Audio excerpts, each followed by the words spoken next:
Je suis agressive. Vous pouvez au moins nous rappeler les thématiques que nous allons développer.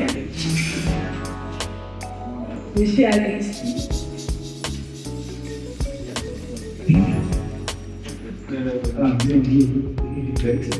Vraiment aussi apporter quelque sorte de stratégie pour pouvoir développer des effets en Afrique de l'Ouest. Les cas typiques ont été mis en présence dans certains pays.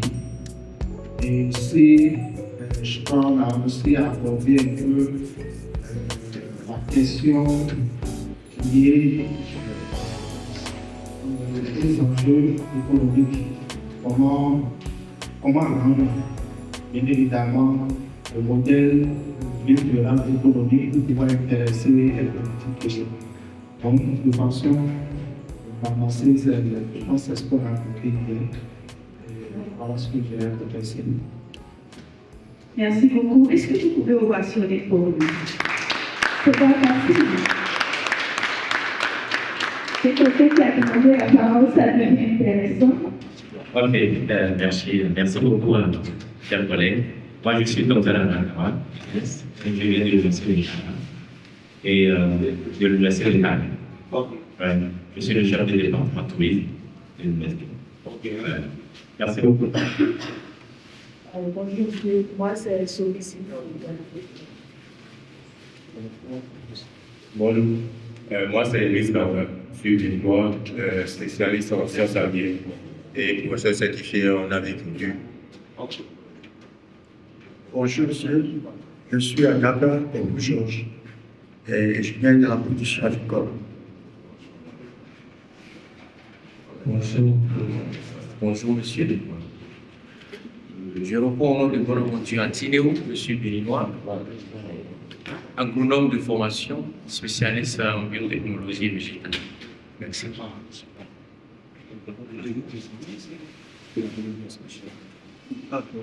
So my name is Alfredo Abubakar. I'm a demographer by training, but I practice environment. Bonjour monsieur. Moi c'est Daniel Ekobantu, effectivement, donc je suis béninois et je suis automobiliste. Bonjour monsieur. Moi c'est Dr Assou Marou. Je suis béninois. Je suis mathématicien. Je suis alumni de l'IAD.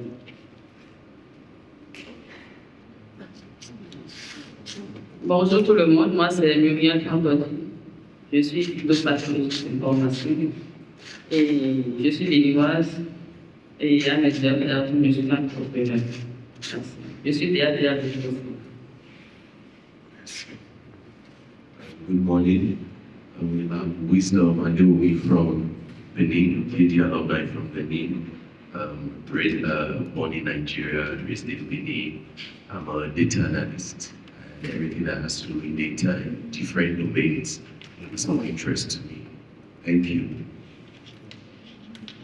Merci beaucoup. Cédric Agbessi, Maotonji du Bénin. Je suis agronome, technologue agroalimentaire. Je suis aussi spécialisé dans la valorisation des déchets agricoles, des produits du charbon écologique et les emballages biodégradables. Merci. Bonjour à tous, je suis Nico Adaoudia, je suis ingénieur de société agroalimentaire. Je suis leader-fondateur de l'entreprise Tivadel Bénin, qui est centre de valorisation des denrées locales. Nous sommes basés à Porto-Novo, au Bénin. Et je suis béninoise, mon idéal. Merci beaucoup. Bonjour à tous, je suis Mireille Ortonfa. Je suis professeur certifié de mathématiques et je suis aussi dans le domaine de l'intelligence artificielle et appliquée à l'agriculture. Merci. Bonjour à tous, je suis Abdousmodé Abdoudé, je suis entrepreneur, je suis aussi étudiant en master comportement et électrique de l'université. Merci. Moi, c'est Aquanerin, je suis camerounaise et je suis étudiante au CESA à l'Université de Lomé. Bonjour tout le monde. Moi, c'est Zam Tobiji. Je suis ingénieur agronome entomologiste, chercheur à l'ITRA. Moi, c'est Yannick. Je suis biologiste et je suis chercheur à l'ITRA. Moi, c'est Anthony Bao. Je suis phytopathologiste et plus précisément entomologiste. Moi, c'est Tiani Sinanga. Je suis togolais, je suis agro-microbiologue.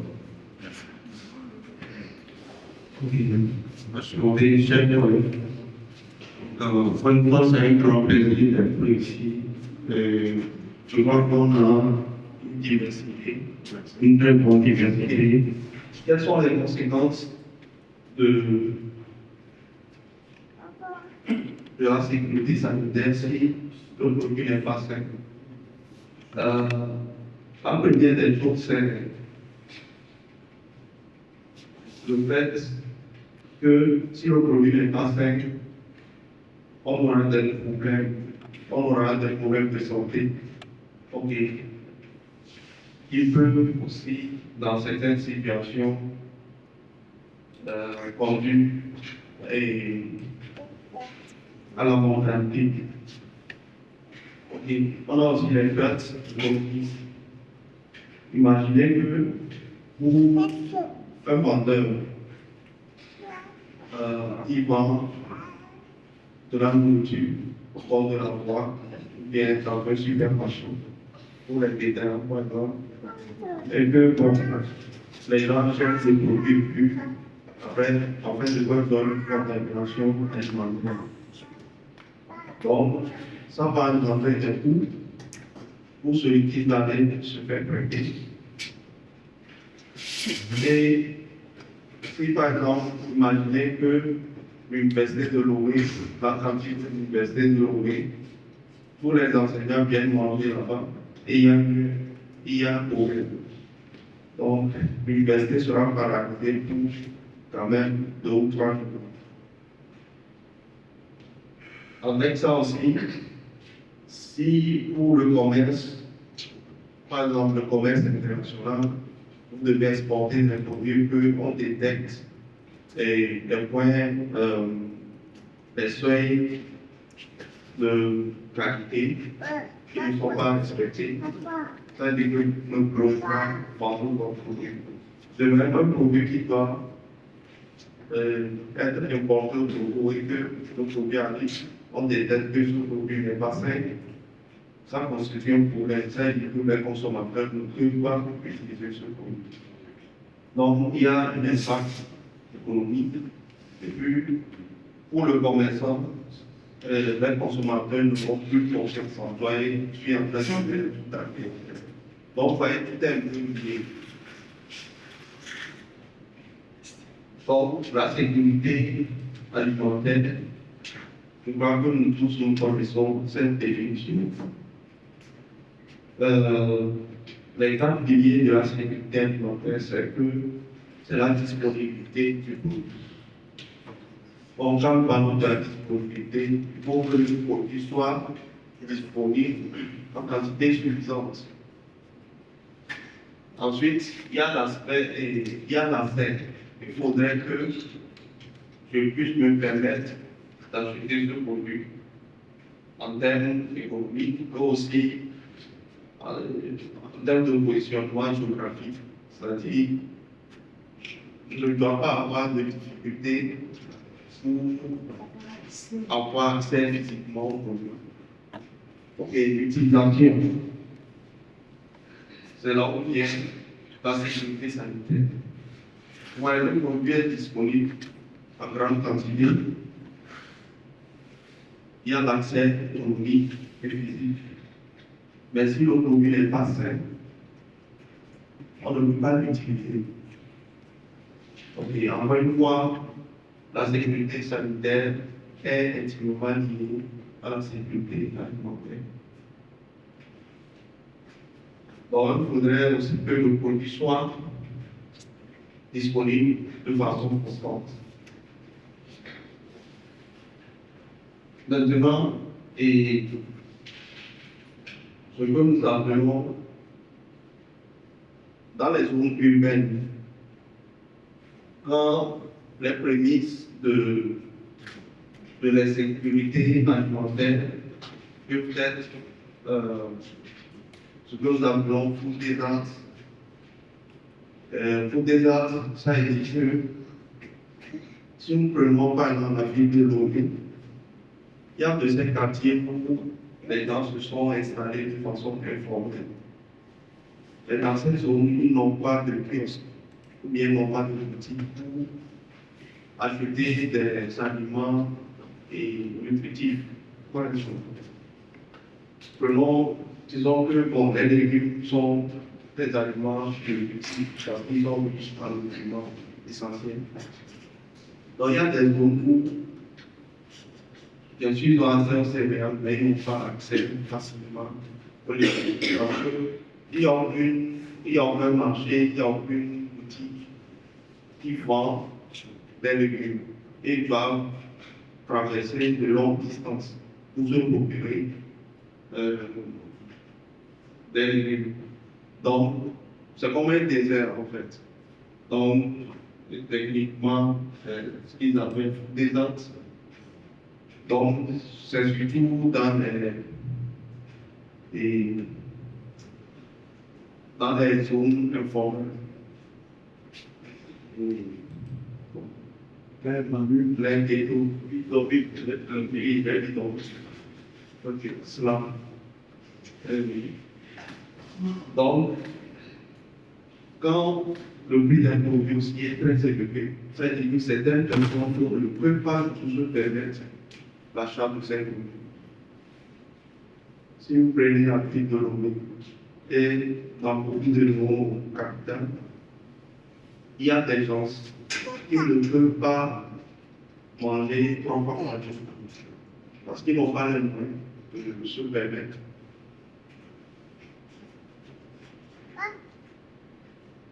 Et puis les produits transformés. Encore une fois, bon, on a mis tous les produits transformés, on a mis tout dans le même paquet, mais il y en a qui ne sont pas transformés avec des méthodes qui préservent la qualité nutritionnelle des aliments. Tous ces produits sont vendus après par prix. Le problème, c'est des produits qui ne sont pas nutritifs. Donc, bon, la personne achète, j'ai tout ce pour le vendre, mais ça ne vient pas bien en termes nutritionnels. Donc voilà une manifestation de la sécurité, de l'insécurité alimentaire dans les villes. Donc si on peut résumer, il y a des zones où vraiment l'idéal serait que chaque zone puisse avoir accès facilement à la nourriture et que la nourriture soit abondante, que tout le monde puisse manger à sa faim, manger des produits nutritifs et éviter la dépendance sur les produits transformés qui sont très moins chers. Ces produits transformés qui ne sont pas transformés avec les méthodes qu'il faut. Donc, en fait, comme je l'ai dit au début, on a commencé par la sécurité sanitaire, la sécurité alimentaire. Voyons la définition de développement durable des villes. Je pense que j'avais déjà abordé cette définition de cet atelier. C'est juste pour revenir et voir quels sont les liens par rapport à la sécurité sanitaire et à la sécurité alimentaire. Donc, si nous prenons l'urbanisation, le challenge que nous avons, je crois que vous avez déjà abordé ce sujet. C'est juste un rappel, le challenge que nous avons, c'est que quoi? C'est que plus de la moitié de la population mondiale vit en ville. Okay. Et les statistiques montrent que d'ici 2050, plus de 68% de la population mondiale sera oubliée. Donc ça pose un grand problème. Et si nous voulons le développement durable des jeux, on doit vite agir. On doit agir sur cette. Comme la population mondiale, actuellement, plus de 50% est abonnée. Et d'ici 2050, 70% seront abonnés. Qu'est-ce que ça pose comme problème? C'est-à-dire qu'en ville, il y aura une forte augmentation de la demande alimentaire. Mais nous savons bien que ne produisent pas ces nourritures. Tout ce que nous consommons en bien, plus ou moins, pour la plus grande partie des zones rurales. Ok. Avec la prolifération de la population dans notre ville, nous voyons aussi l'installation des marchés anarchiques un peu partout. Et il n'y a pas de contrôle dans un marché. Premièrement, l'État ne met pas en place les infrastructures qu'il faut pour avoir des marchés dignes. Quand vous allez dans beaucoup de marchés, il y a même pas de toilettes. Il y a même l'eau que les gens utilisent dans les marchés, c'est de l'eau sale. Donc, déjà, ça pose un problème de sécurité sanitaire des aliments. Donc, avec l'augmentation de la demande, la prolifération de la population dans les villes, vraiment, la sécurité sanitaire des aliments est un point clé qu'on doit prendre en compte. Et on a aussi vu que le grand problème de la sécurité sanitaire, c'est que s'il y a une épidémie, par exemple,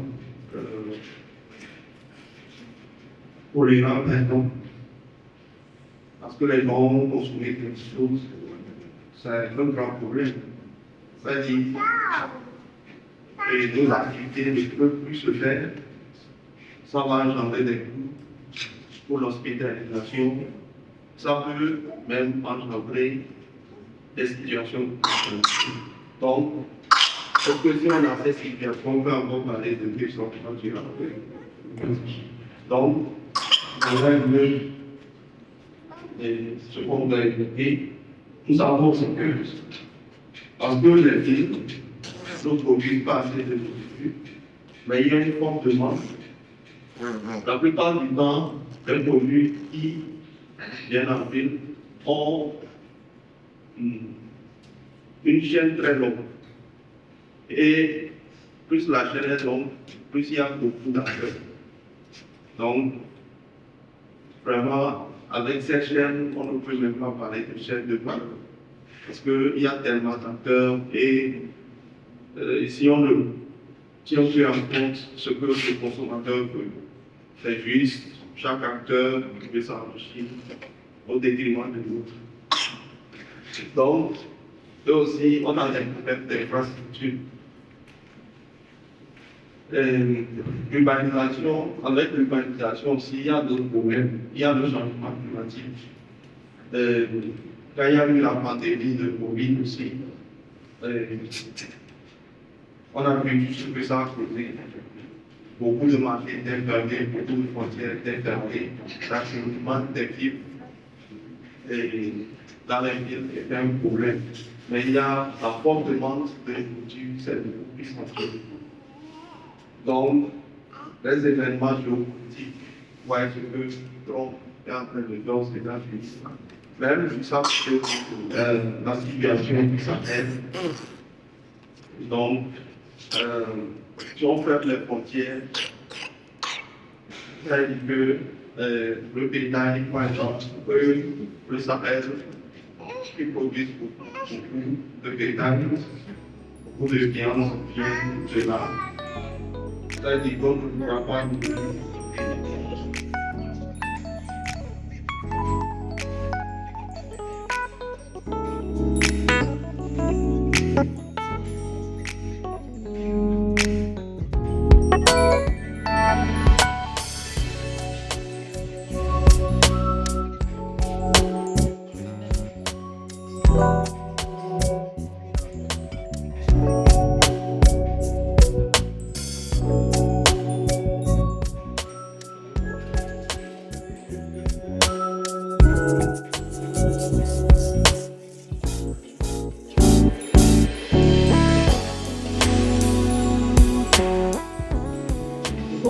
passer à l'action. Alors, quelques questions sur votre avis, je vais pouvoir intervenir.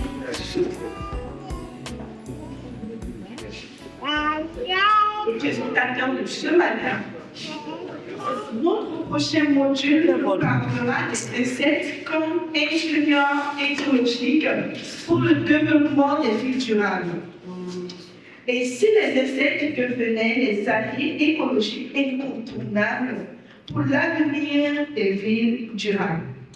Si vous êtes prêts à accueillir Monsieur Fiamoué, je vous prie d'ovationner pour lui permettre de prendre le micro. Ovationner. Ovationner. Ovationner. Ovationner. Monsieur. Donc, cette classement, je vais caractérise segmented body. Segmented body, des exosquelettons, leur corps est dur, souvent. Donc, ils ont six pattes, qui est très important. And they usually have wings. Ils ont des ailes, mais il y a certains qui n'ont pas d'aile. Certains ont H, certains ont deux. Par exemple, une mamouche dont vous parlez, elle a deux. Mais certains autres millions, par exemple, à quatre. Il y a le sexe. Pardon?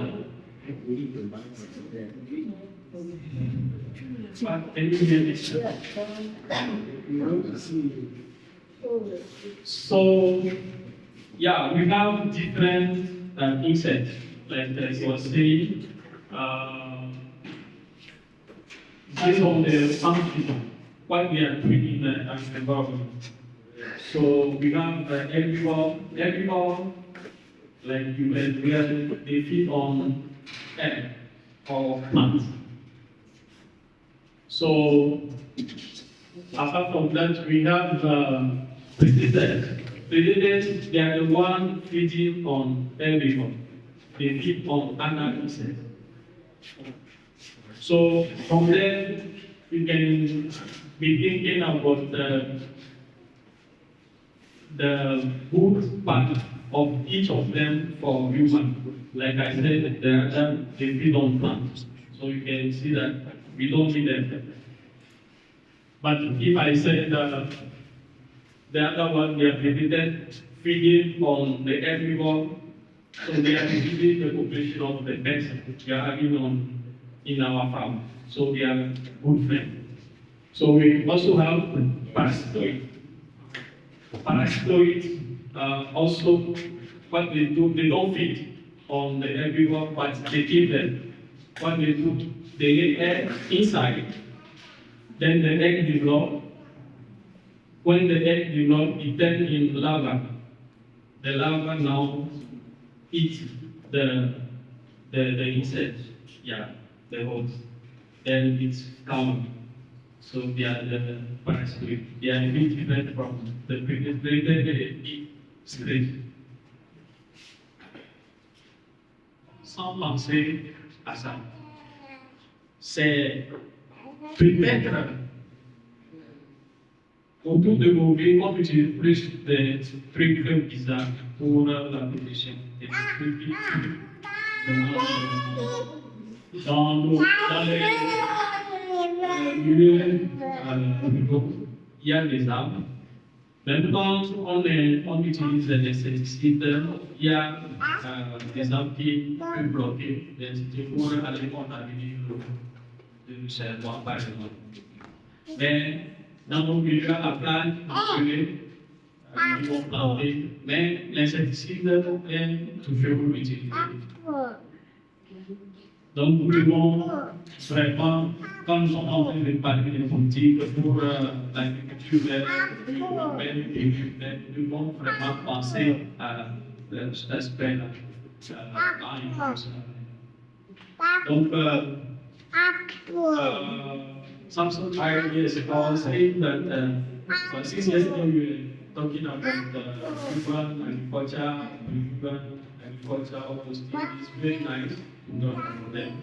But there is a question since yesterday I was asking myself, if our people, our families around the cities, they are producing feed, are they not using pesticide more than those in the village? So we should be thinking about this when we are proposing giving our policy on those things, so that there is a rule along the equal agriculture. And then you say all about water. I project, yes. So we move on. Here I will show the black soldier fight. These days, the people were mentioning as I think it's very important. So at the same time, I work in Kenya. C'est aussi pas vrai, mais c'est dans les c'est vrai, je crois que pour permettre aux insectes de survivre à l'alimentation tous les jours, il est nécessaire de leur donner un habitat qu'ils méritent. Parce que nous savons tous que les insectes, ils ont besoin de quoi? Des arbres, ils ont besoin des fleurs, ils ont besoin des espaces verts, de l'humidité. Faisons en sorte que même dans nos villes, comme ça va faire des espaces verts, où nos insectes peuvent toujours trouver ce dont ils ont besoin pour la vie. Donc c'est pourquoi moi je pense que des actions doivent être menées aussi bien au niveau individuel que collectif. Chacun à son niveau, si nous devons prendre des désastres, dans nos maisons, devant nos maisons, c'est déjà un pas. Parce que nous savons que notre vie aussi dépend de la survie des insectes. Si nous ne faisons rien pour leur survie, nous n'avons pas. C'est-à-dire pour réaliser le développement durable des villes. Que ces emplois soient des emplois verts uniquement. Saisir pour réaliser le développement durable des villes. Et après l'identification de ces emplois, vous allez vous imaginer en organisme, c'est-à-dire les ONG, ou bien en institution,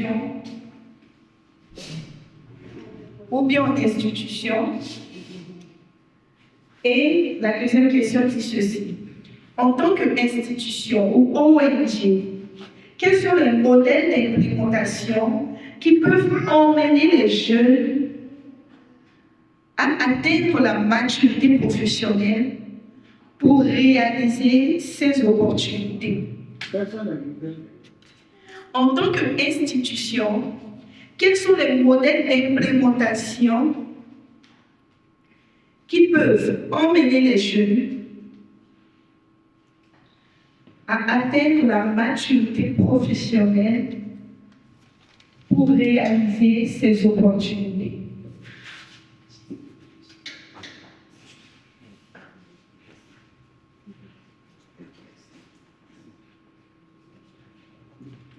Pour plus d'explications sur la deuxième question, je peux vous demander encore.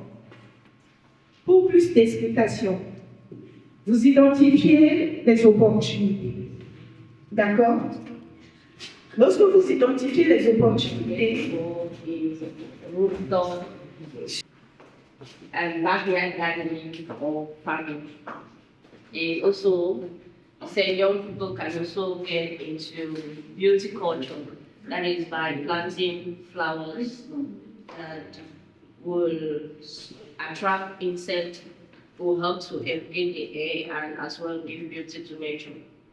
And also we said you can use water waste caused by rainfall, irrigation, and sometimes the water leaves the green algae and it becomes an attractive point for mosquitoes. So instead we could use that, which is, it has very rich nutrients, and we can use that to produce plant seedlings. And so we take that as an advantage. Yeah. Using it as an organic natural fertilizer. So, and also we came up with a point where we could do a numerical data application, like a phone app that is e-commerce, that can exist between customers and producers. I think that was what we got for the very first question. And then for the second question, which was telling us to expatiate more on some of the points that we have mentioned and what are the modalities that we can use to achieve it. So we took digital marketing, e-commerce, and we say that some of the modalities that we can use is firstly to do a feasibility studies to understand what the e-commerce opportunity presents, and also to get ourselves into mentorship programs and trainings, like for example the workshop we are having. And also this will help us to understand all the actors that are involved in successfully carrying out the e-commerce.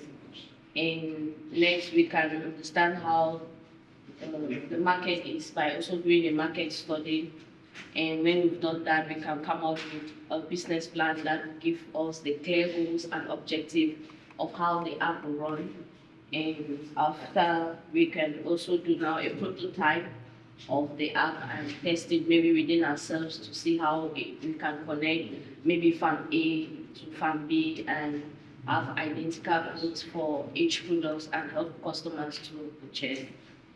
And after we've done that, I think we can also sort for finances through NGOs, governmental bodies, and international bodies.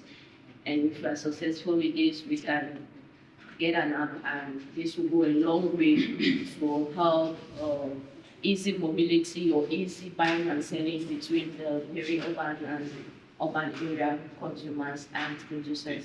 Ok, je précise, et en plus de ça, en réalité, quand on parle de ville verte, c'est que toute activité que vous devez faire doit être faite. Le fait de faire l'aménagement, le fait d'aller collecter les déchets, parce que quand on a une structure de collecte des déchets, quand les ménages vont générer les déchets, lorsque vous aurez votre cours vert, les gens vont venir verser dedans et ça ne sera plus fait. Et donc, le fait de parler de ville verte ne se limite pas seulement en réalité à produire, bien à faire de l'agriculture, bien à faire tout ça. Quand vous allez voir dans le truc, nous avons proposé même au niveau de la mobilité, nous avons proposé des solutions parce que tout ça concourt à une ville verte. La construction, il faut des constructions écologiques et tout ça contribue à faire d'une ville verte. On a des gens avec qui on a le partenariat qui sont prêts à prendre ça.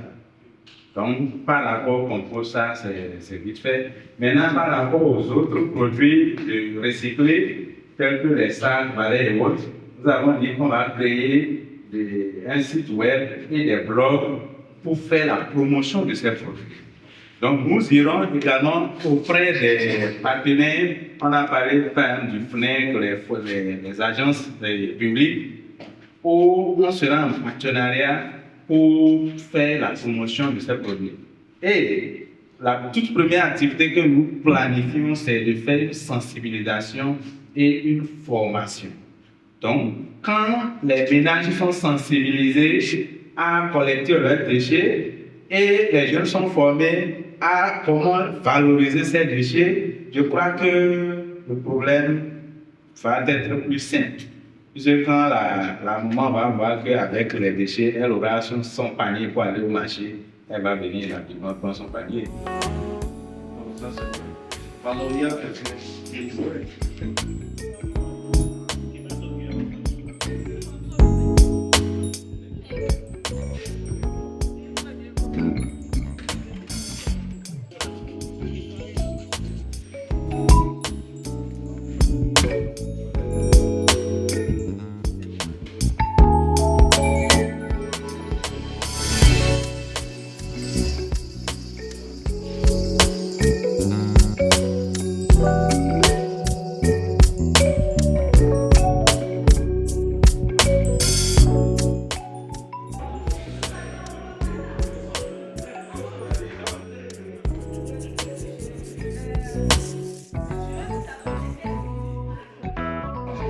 Huascar, ceux qui viennent du Nigeria, they know that there are two centers there, one in Mina and another one in Akure. Et dans les autres pays, vous avez Wascap dans les autres pays comme Côte d'Ivoire, le Bénin, sauf aussi de la biomasse et des bioénergies. Nous avons 2 départements. Un département qui s'occupe de la production des pellets pour des foyers améliorés. C'est dans cette section également que nous développons des foyers qui vont utiliser les pellets. Mais vous avez la grande partie qui est dans les conteneurs là, avec des équipements de pointe qui vont analyser toutes sortes de biomasse, caractériser la biomasse. Donc, vous qui êtes dans vos pays, on aura bientôt un atelier sur la bioénergie pour la visibilité du centre. Donc, vous êtes les bienvenus. Tous ceux qui voudront analyser leur biomasse dans ce laboratoire pourront amener un peu de sous et nous allons les aider à améliorer leur position dans les bioénergies.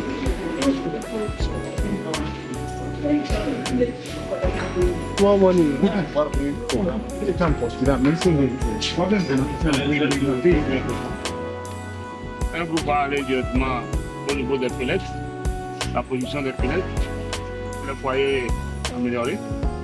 On va rester au niveau des équipements de pointe où nous analysons après un temps maintenant. C'est à vous de voir si vous voulez bien travailler sur ces aspects. Vous pouvez nous contacter, on va vous donner la fiche technique et les analyses que nous faisons.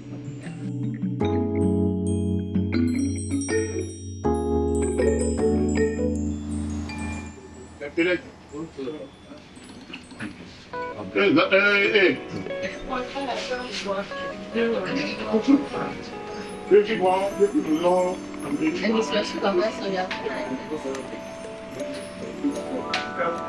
so my name, as the director said, my name is Modu Koyomi, and I'm a lab technician, and so also the holder of the quality system control, quality management of the lab. So this is the laboratory of bioenergy and biomass. This is the instrument that helps us to produce this ionized water. So it's based on inverse osmosis. Yeah. This ionized water helps us to perform every kind of laboratory analysis manipulation of the software and circulation. Yeah. So here we have the cupboard that keep our chemicals here to prevent them from every fire and danger that can pose. Here is our storage place, and there is blender for dry materials. Yes. This, as you know, is fridge, and here we have our hot to manipulate in a security environment. Here is a gas generator which generates a gas for this chromatography. This is the GC that we call gas chromatography, and then this generator generates every kind of gas that the GC needs for their function. So it's very technological, because if you want to buy at of course this hydrogen here is very expensive, but this generator generates it every time that you need it, so it helps us to reduce the cost. So is it hydrogen gas or is that one of the No, it produces hydrogen, nitrogen, and then reaction. And then this one is the petrol gas. We accompany the sample for the detection and then the manipulation. So we have here what you call a batch test at the scale of the laboratory. So we have up to 6 hosts that we use just to simulate the biogas production at the scale, laboratory scale. La balance à précision des... Oui. Le dispositif là, ça nous permet de faire évacuer l'air du laboratoire. Par exemple, on peut manipuler certains produits qui sont toxiques, donc on ouvre et ça fait sortir. C'est comme la rose aussi. Ça fait sortir. Ici, on a le four. On a le four qui nous permet de faire le four. Ici, c'est le tube pour sécher, pour avoir la matière sèche. Donc, l'humidité, ici, c'est ici. Les minéraux. Par exemple, oui, c'est le foyer là, je le prends à 10 000 avec plaque solaire. Sans plaque solaire à 6 000. Mais la personne qui le voit, il voit que moi j'ai fait test avec plaque solaire là. Il ne va pas vouloir acheter sans plaque solaire. Alors que, disons la vérité, 10 000 c'est trop élevé pour un foyer. Alors qu'il y a des foyers de 3 000, 2 000 qui sont là au charbon de bois. Donc, il y a toutes ces idées-là qu'il faut prendre en compte dans ça. Mais quand même, si ça n'a pas besoin d'une très grande intensité pour fonctionner. Bon, maintenant là, ce trou là, et si on agrandissait ça oui, pour nous permettre d'utiliser nos éventails ordinaires? Non, chef, tout a été mesuré pour que ça garde la chaveur, ça permet une bonne combustion. Rien n'est fait au hasard ici, tout a été calculé. La question de l'isolation thermique. Tout a été calculé avant. Si on agrandit maintenant, monopoliser maintenant. Pour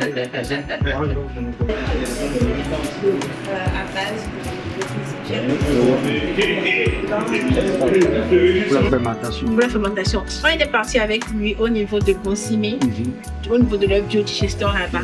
Mais arrivant, on a vu que ce n'est pas vraiment anaérobique. On a pris la même temps. Donc, c'est ça qui est de l'autre côté. C'est resté. Il a dit, comme ce n'est pas vraiment un milieu anaérobique, ce n'est pas sûr que cela va produire cela. Il suffit d'avoir une proposition.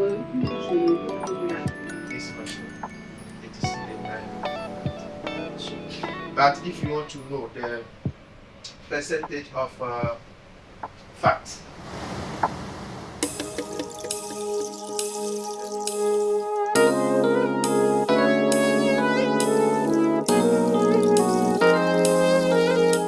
so it's for fat.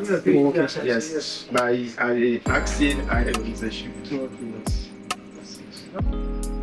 Give you the visit. There to sign. So sign, okay. Non.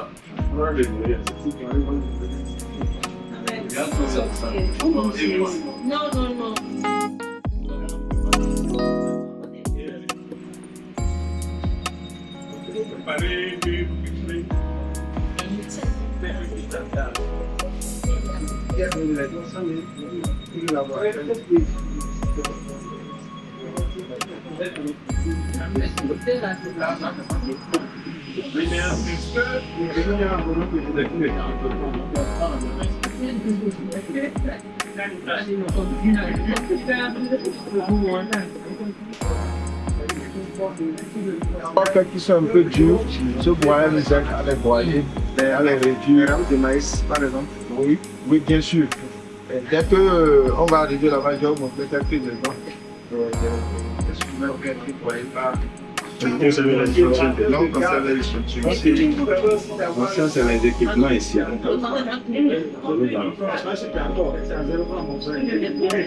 Dès que vous achetez le réfrigérateur, vous avez le gaz. La composition de l'échantillon en alcool. Ça, c'est comment tu vois l'observation pour